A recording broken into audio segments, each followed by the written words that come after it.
Olá, amigos, bom dia. São precisamente 5 horas e 30 minutos da manhã do dia 11 de janeiro de 2023.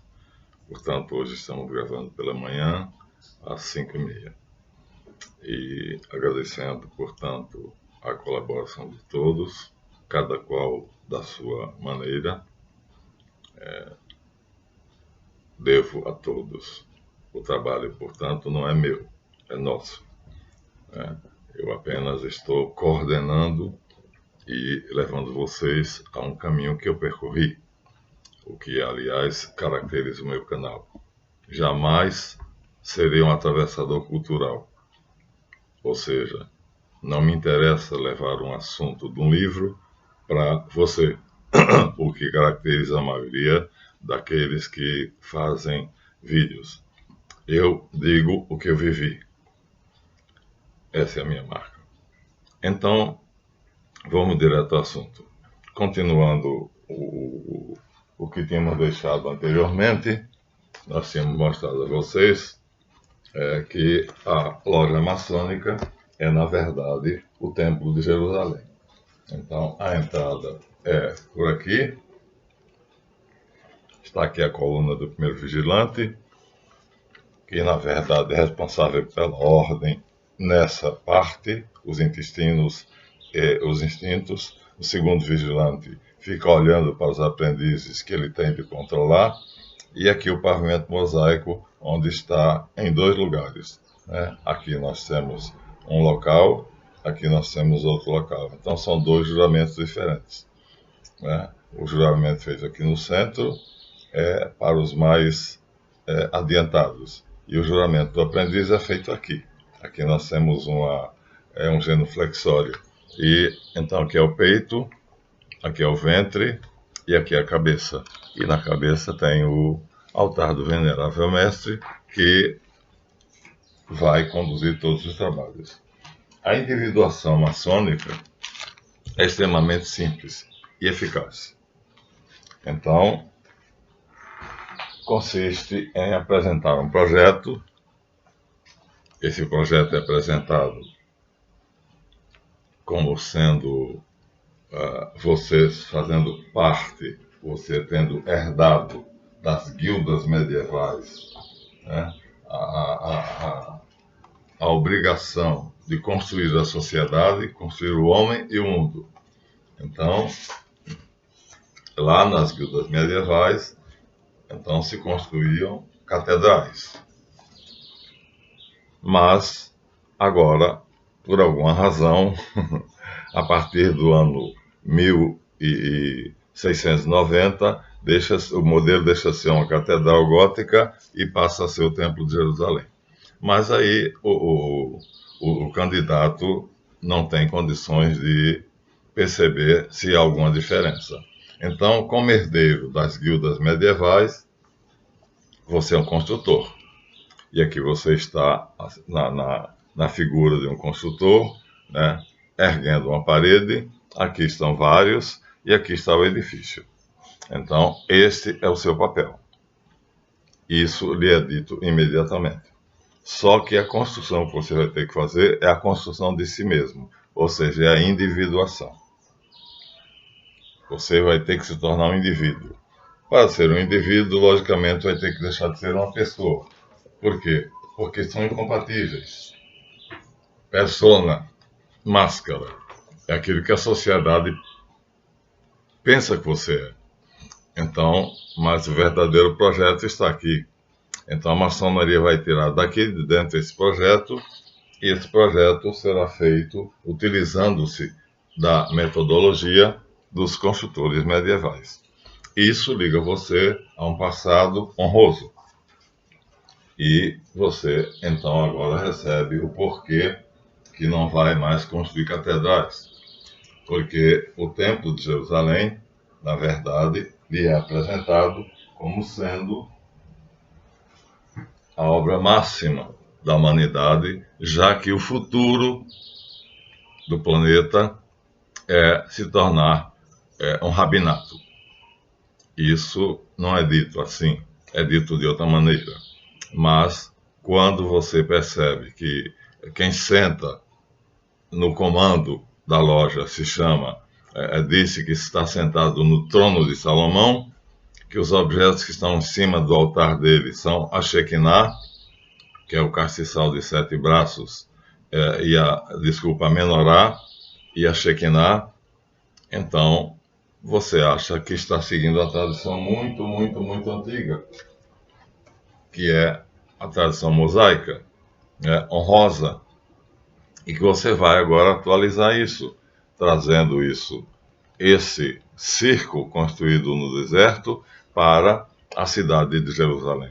O projeto é apresentado assim de uma maneira maravilhosa, e se você for católico, eles dirão que não tem nenhum problema, porque eles respeitam, não só respeitam, como fomentam, ajudam e fazem tudo para que você tenha a liberdade religiosa, garantir a liberdade religiosa. Essa é a maior mentira e a primeira em que você vai cair.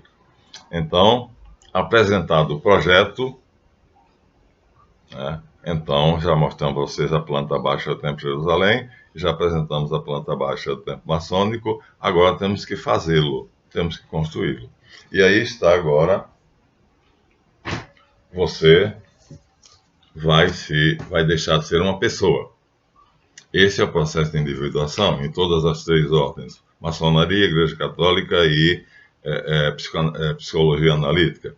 Então aqui nós temos de novo o Templo de Jerusalém. E aí, olha só, lindamente feito. E você é apresentado como uma criança, né? Você então lhe dão uma idade simbólica. Essa idade simbólica apresenta você como sendo uma criança. E então você tem numa mão um malhete, que é um tipo de martelo de madeira, e na outra mão você tem um cinzel, ou seja, uma talhadeira. E à sua frente, simbolicamente, você tem uma pedra bruta, um pedregulho, né? Um pedaço de calhau. Mas lhe é dito que você já está praticamente, né? Se você aceitou de coração, isso é bem enfatizado, né? Sem coação e livremente que você entra na nossa ordem, e você tem que ser sim 3 vezes, então você já não é mais a coluna partida, olha aqui, ó. Você já é a coluna ereta, já está reconstruída. Então, esse é o primeiro momento. Belíssimo.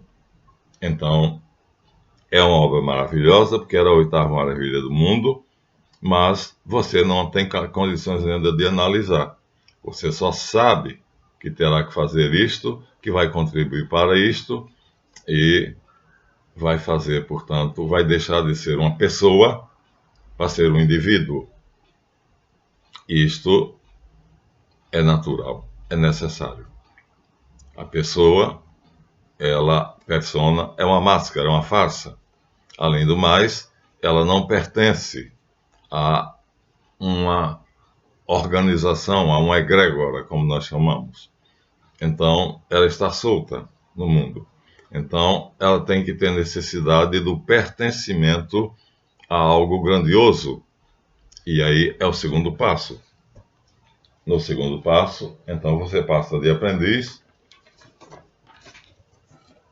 para companheiro, utilizando determinadas ferramentas que nós vamos detalhar, o maço, o cinzel, como nós mostramos ali, depois o esquadro e o compasso. Então você vai fazer aquele calhau, aquela pedra bruta, né, com avental, tá vendo? Aqui tem o barrete jacobino que alguém colocou, e o esquadro, o compasso, o nível, o prumo, você vai transformar aquele calhau numa pedra lavrada. Ou seja, agora você vai servir de pedra de encaixe para fazer as paredes do templo. E esse trabalho você fará lentamente. Você tem cerca de 3 anos para fazer. Geralmente eles abreviam muito esse tempo. E tudo isso foi planejado pelo mestre maçom que supervisiona. Aqui é o mestre maçom e aqui está o projeto dele. Então você obedece a ele porque você acredita que ele está levando você para ser uma pessoa melhor, construir o homem e construir o mundo. Então, olha que proposta magnífica. Aqui você é companheiro.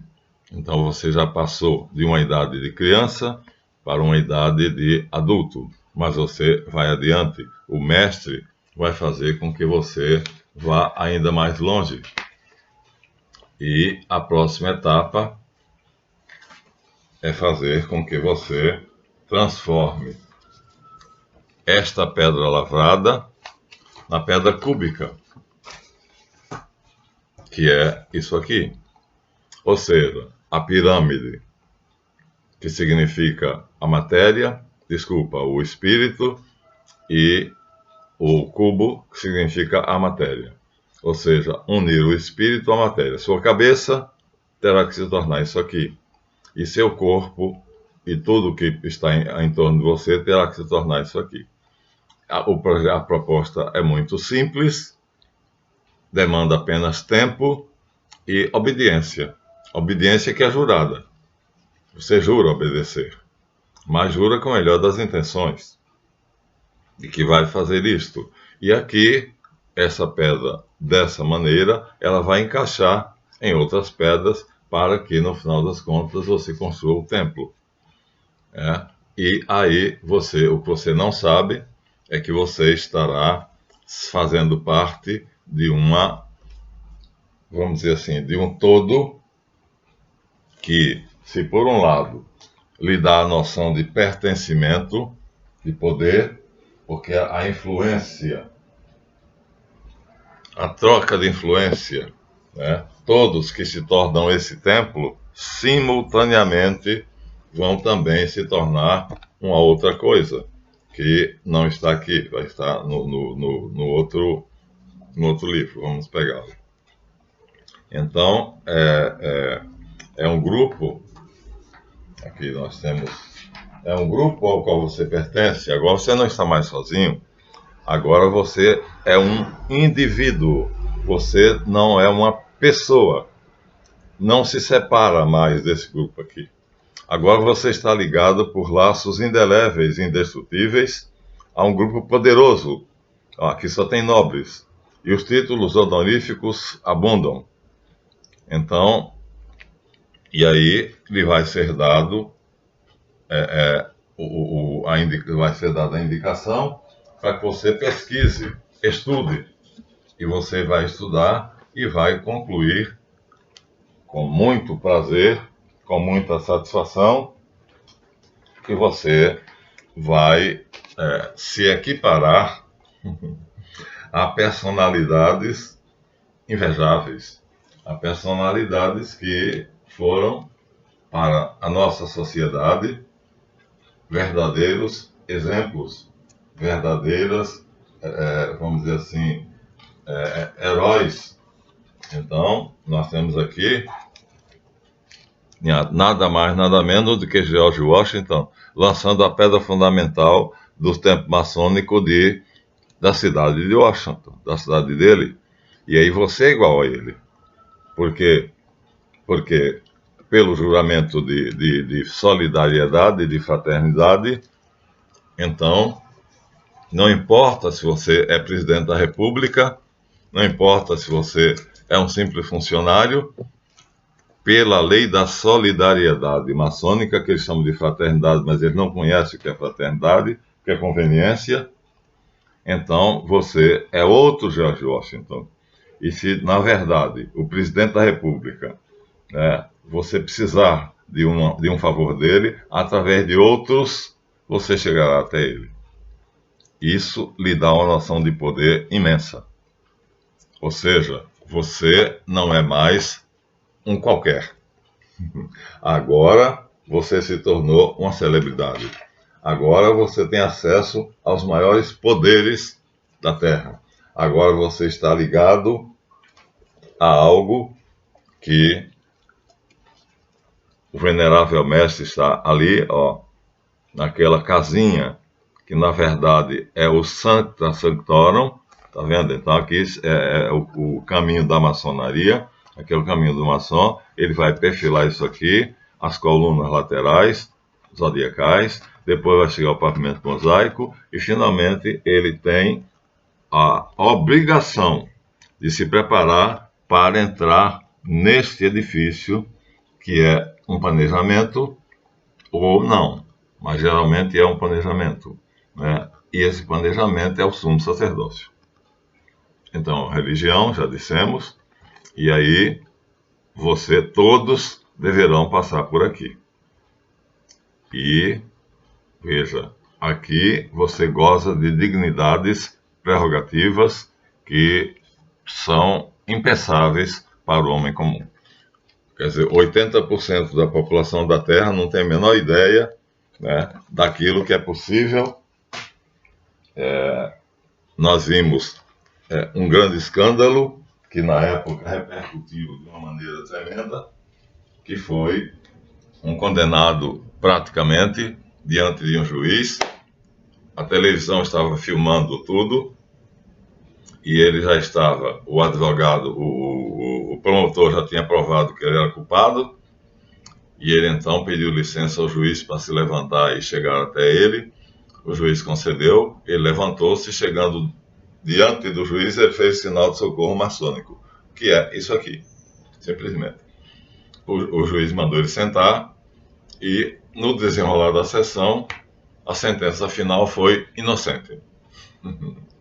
Então, é altamente imoral. Quer dizer, já se tinha provado que ele era culpado, mas ele pediu socorro. Há um fato histórico também, que é verdadeiro, né? O Duque de Caxias, na época do Segundo Império, ele teve uma desavença com o padre Diogo de Feijó. O padre Diogo Feijó era tutor do nosso imperador Pedro II, e o Duque de Caxias era o comandante praticamente de toda a estratégia para unificar o Brasil, mas tiveram uma divergência. E o padre Diogo Antônio Feijó, então, claro, né, quem tem força é o exército. E o padre Feijó fugiu. Aproveitou a oportunidade e fugiu. Fugiu, mas os soldados descobriram que ele estava numa região mais ou menos perto de Campos, aqui, e então o Duque de Caxias foi pessoalmente caçá-lo. E aí encontraram uma fazenda.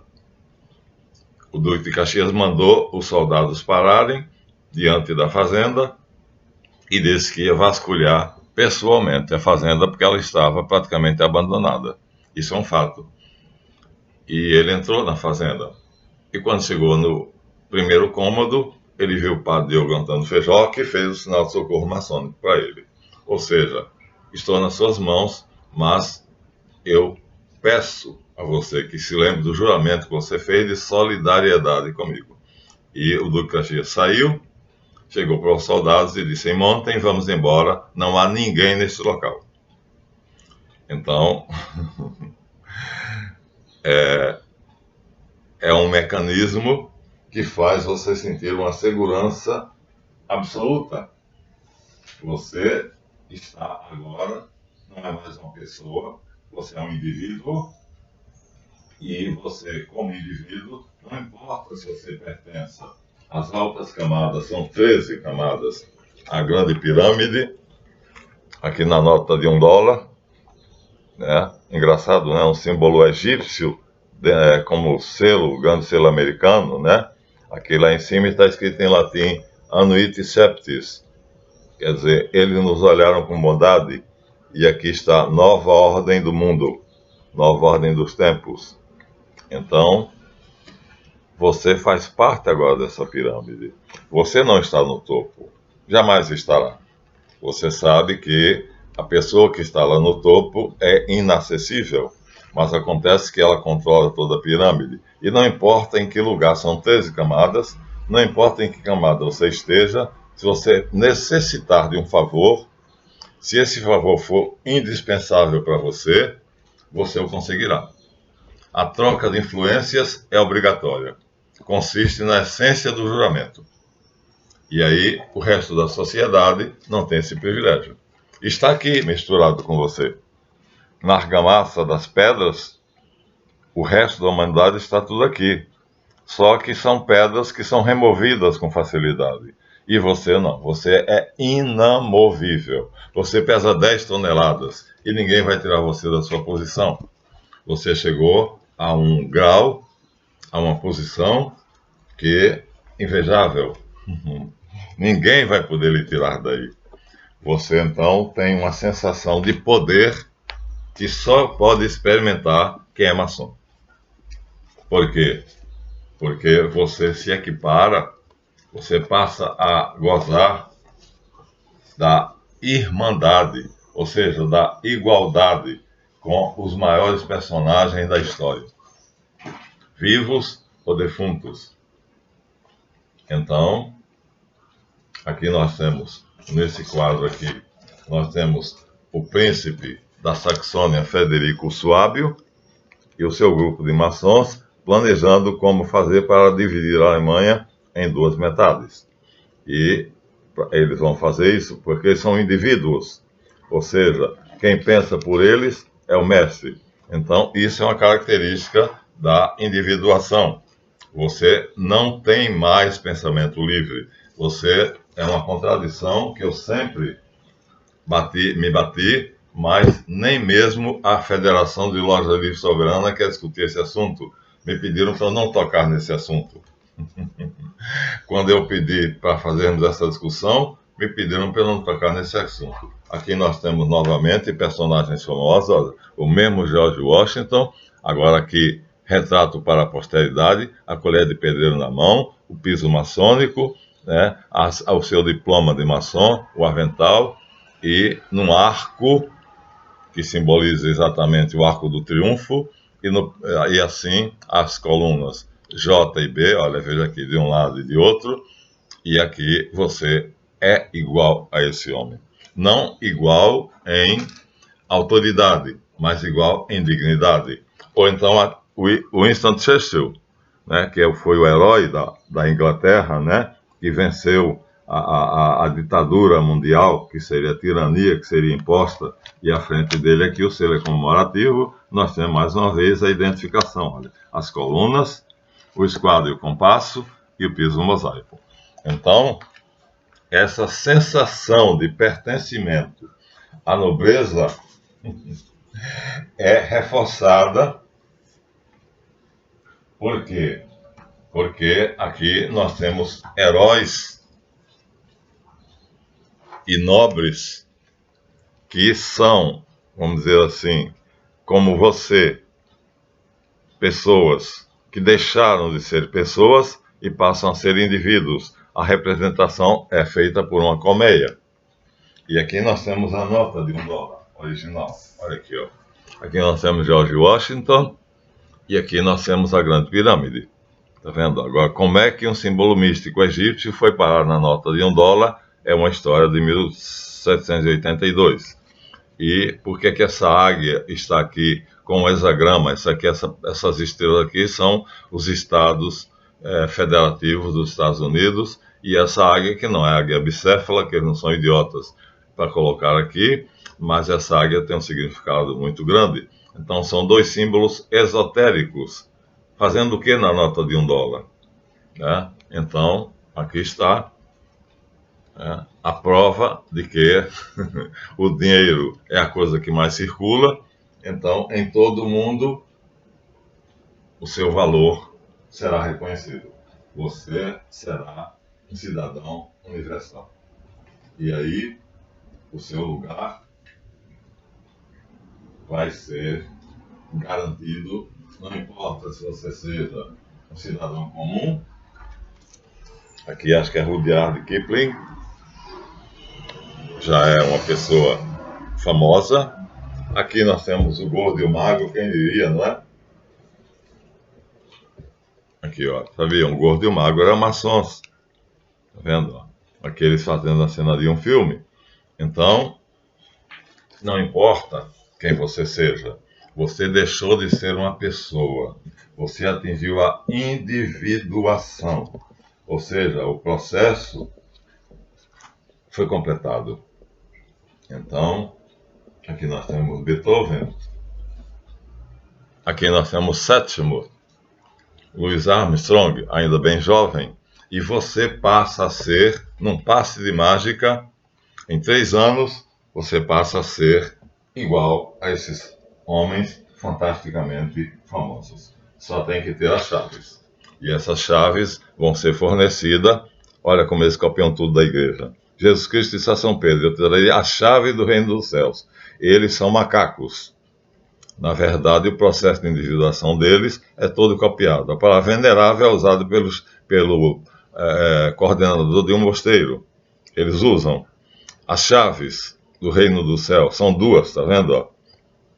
E outras coisas, por exemplo, as cadeiras que vocês viram ali, não vou mostrar de novo, são de frente uma para a outra, não são olhando para frente. Ou seja, aí eu vou ter que mostrar de novo.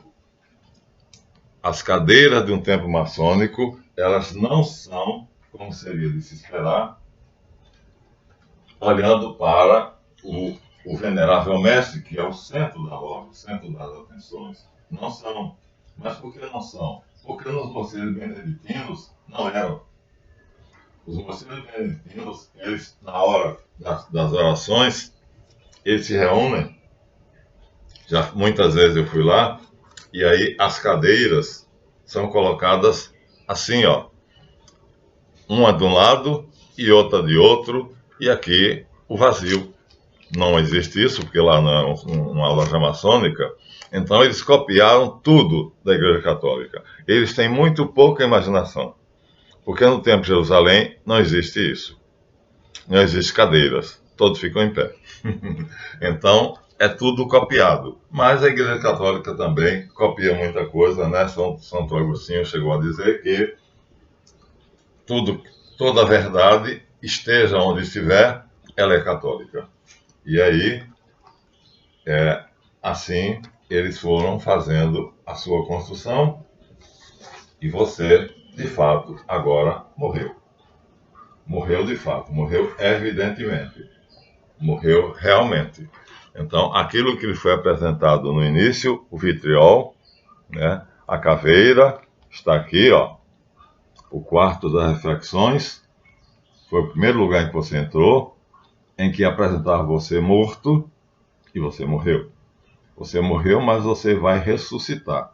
Você vai ressuscitar, morreu como uma pessoa, persona, máscara, falso. Alguém que está simplesmente desligado no meio do mundo, um a mais, e você passa agora a pertencer, através dessa simbologia, você passa a pertencer a uma organização que, aqui está o testamento, em vermelho, mas a nossa federação não aceita. Então, aqui está a loja maçônica, tal como a federação apresenta. Ela não aceita outra simbologia. Então, aqui está, federar sem alienar. É o lema da federação. Aqui nós temos simplesmente o projeto, a luz divina que vem do céu bate no espelho, esse espelho vai iluminar a mente dos maçons reunidos, são aqui mestres maçons, e eles à vontade, sentados numa sala simples. Esse é o quadro básico da Federação de Lojas Livres Soberanas da França, a qual nós pertencemos. Muito simples, então não precisa daquela pompa toda, né? Aquilo ali é absolutamente um clube de ricos. Então, mas quando você pertence a eles, ó, como é simples. Tudo que você faz ali dentro daquela majestosa construção, você poderia fazer aqui. E este é o quadro que a Federação de Lojas Livres Soberana adotou. Onde houver 7 mestres maçons, e esses 7 mestres maçons estão reunidos com um propósito, aí está uma loja maçônica, uma oficina. Não existe templo na federação. A palavra templo é banida, porque templo é uma igreja, e nós não somos uma igreja, nós não somos uma religião, nós somos artesãos. Nós estamos construindo uma sociedade justa e fraterna. E aí deveria ser essa mesma a obra deles, construir uma sociedade justa e fraterna. Mas, se vocês derem uma olhada em volta, eu peço a vocês que façam um esforço e percebam o seguinte, né? Que essa pirâmide tornou o mundo, né, absolutamente injusto. Ou seja, um salário mínimo é R$ 1.200, enquanto o presidente acabou de assinar, nesse momento, o aumento salarial dos ministros e dos políticos de R$ 36 mil para 47 mil, fora as benesses. Então, você não vai pertencer a esse...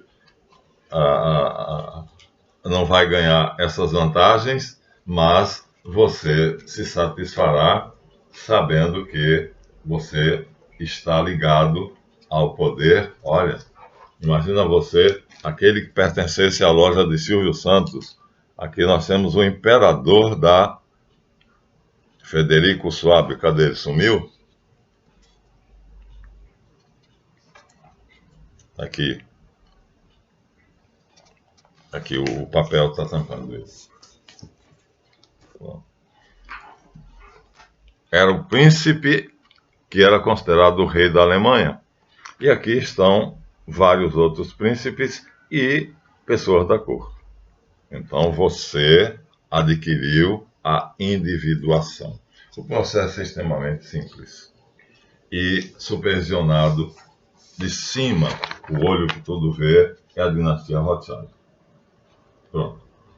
Então, você não sabe disso, talvez nunca saiba, mas o fato é que você agora pertence à grande colmeia. Agora você não é mais um ser perdido no meio da multidão. Agora você pertence à colmeia. Não sei se aqui nesse livro que tem, né, a figura da colmeia, não acho que é. Mas é a figura mais bela e também a mais característica. Por quê? Porque as abelhinhas trabalham para o mesmo objetivo. E assim as abelhinhas maçônicas trabalham para o mesmo objetivo. Então, quando a palavra de ordem é emitida lá do grande dragão de Londres, ela percorre a Terra inteira e ela tem que se realizar. Uma vez que a flecha é disparada, ela vai se realizar. E pode ser construir, mas a palavra construir tem uma etimologia, que é instruir. E você vai sofrer uma instrução, lentamente, através daquele processo simples, como eu disse, e eficaz. E você vai ser instruído. E essa instrução vai dizer que você terá que aceitar aquilo que a ordem disser que é bom. E não aceitar aquilo que a ordem disser que é mal. Ou, como dizem os rabinos, se o teu rabino-chefe disser que o seu braço esquerdo é o direito e o direito é o esquerdo, você tem que aceitar. Ou, como disse outro rabino, Javé não faz nada na terra nem no céu sem antes consultar os rabinos. São esses os absurdos que nós vimos na maçonaria, herdado do judaísmo. O que é um homem? O que é um judeu? Porque quando Gênesis diz que Deus criou o homem, ele está criando o judeu. E aqui você está sendo criado um judeu. Você está se transformando num judeu, embora não saiba. Então, o templo, que você ao mesmo tempo é o construtor e é ele, é como a alquimia. Você é o agente e você é o objeto. É a mesma coisa. Você está construindo o templo e você é o templo. Então, assim é feita a individuação maçônica. Estamos mostrando o final. A finalidade é essa. Agora, ninguém pode destruir esse templo. Ou será que pode? Talvez possa. O homem tem limites. O poder humano, por maior que seja, tem limites. E vamos ver se esses limites serão realmente demonstrados. A história é a mestra da vida, diz o ditado latino. Mas vejam como é simples. Uma criança, aprendiz, com a pedra à frente, um calhau, e ele tem que desbastar. E desbastar segundo a ordem dos mestres, segundo a instrução dos mestres. Mas eles vão fazer a coisa de tal maneira que você não se sinta violentado. E, pouco a pouco, serão 33 graus. E depois você vai fazer com que essa pedra deixe de ser aquela coisa grosseira, né? Aquele paralelepípedo irregular, e passe a ser uma pedra, né? Retangular, mas não basta. Essa pedra retangular já encaixa na construção. E você pode ficar aí se você não for líder, mas eles vão ficar observando você. E se você tiver condições de liderança, então você vai ser removido dessa posição. Eles estão de olho em você o tempo todo. E se você tiver condições de liderança, eles tirarão você daqui e vão trazer você para aqui. Você se tornará um mestre. Agora, você vai demorar muito a saber, muito mesmo, a chegar à conclusão de que o lema do grande condutor Supremo Conselho é: se queres a ordem, produza o caos. Estamos vivendo isso. Pronto. Enquanto isso, você está na sua casa, vivendo bem. Porque, a não ser que você esteja lá, né? Lá no palco da guerra. Mas, em tempos, às vezes 100, 200 anos, não existe necessidade, não existe crise, e você vive nababescamente. Mas, se houver necessidade, então você terá que se colocar à disposição da ordem. Você jurou isso? Fazer tudo para o bem da ordem dos irmãos. Os antigos também juravam, mas o juramento deles era no sentido de construir um edifício mesmo. E aqui agora seria o último livro de José Castellani, foi A Ação Secreta da Maçonaria na Política Mundial. Vejam bem, foi o último livro que ele escreveu. Está na praça, podem comprar. Ele teve o cuidado de não se chocar no último livro com a maçonaria. Então ele decanta alguns fatos lindos da maçonaria, que eu vou analisar 3 deles aqui no Brasil, no nosso Brasil. Mas olha bem, ele deixou escapar no título aquilo que ele conversava com a gente cara a cara. Ele era uma pessoa fora do comum. Então, ação secreta da maçonaria na política mundial. Mundial, minha gente. Então você sabe disso. É uma das coisas que eles vão fazer você saber, para que você valorize a ordem, para que você saiba que você está numa colmeia. Não encontrei, não sei em que livro está, né? Mas o fato é que você agora, você pertence a uma totalidade. Você não é mais um ser largado, perdido. Agora não. Agora você se tornou uma individualidade. Indivíduo quer dizer não pode ser dividido. E você se construiu segundo aquilo que os mestres já tinham planejado. Você é o construtor e você é a obra. Exatamente como na alquimia. O processo é o mesmo. Simples, não é? Então chegamos aqui ao final da individuação maçônica. Agora você é um indivíduo. Faltou só mostrar a figura da colmeia, que eu fico devendo para vocês, mas é uma colmeia. São abelhas. Só que a ferroada dessa abelha pode ser mortal. Então, esperemos que você, se estiver dentro da ordem maçônica, a sua ferroada não tem que ser mortal. Porque o seu juramento lhe obriga. Então, veja bem, individuação é o tema. Mostramos como é feita dentro da maçonaria e mostramos que o segredo está aqui e não vai ser dado à luz tão cedo. Se queres a ordem, produza o caos. É o que está acontecendo agora no mundo. Então, o homem que está arquitetando tudo isso está completamente dono da situação. Inteiramente. Mas, como diz Olavo Carvalho, mais uma vez eu lembro vocês, metade da história é feita pelo homem e outra metade é feita por Deus. E qual é a outra metade feita por Deus? Será que Lord Nathaniel, barão de Rothschild, sabe qual é? Será que ele conseguirá se sobrepor a ela? É a pergunta que nós deixamos aqui para que vocês reflitam.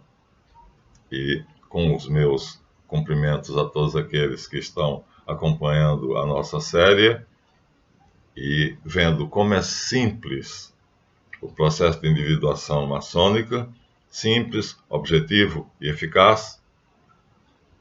Então, chegamos ao final da individuação maçônica. Agora nós vamos entrar no próximo capítulo, na iniciação católica, na individuação católica. Até lá, no próximo vídeo, começaremos.